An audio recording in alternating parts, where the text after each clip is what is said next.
Hi everyone, welcome to this video. Thank you so much for being here. I am Aura and today we are going to talk about filler words in Spanish. But what is a filler word? Well, filler words are those words, short phrases or sounds that help your speech sound more natural. Although they don't add much meaning to what is being said, they help fill in the little pauses that occur as we decide what to say next.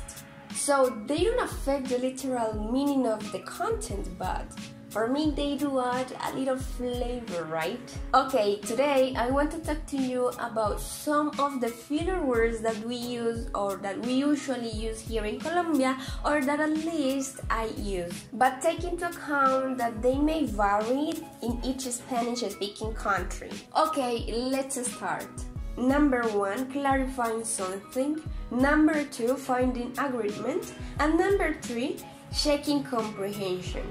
So in the first category, clarifying something, we have filler words such as o sea, así que.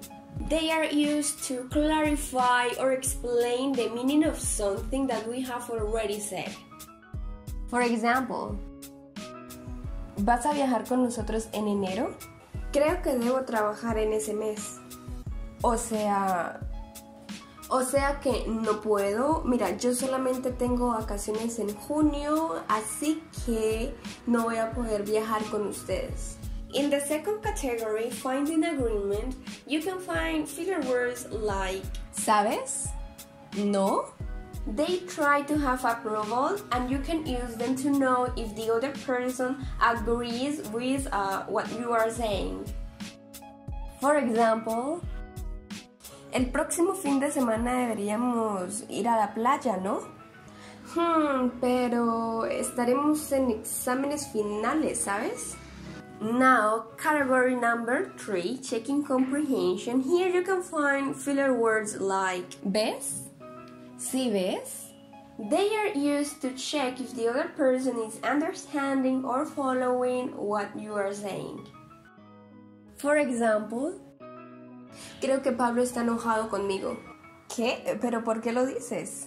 Pues lo vi el otro día y le dije hola y no me respondió, ¿ves? No creo. A ver, envíale un mensaje. Ok. Oh, leyó mi mensaje, pero no me respondió, ¿sí ves? Ay, qué dramática.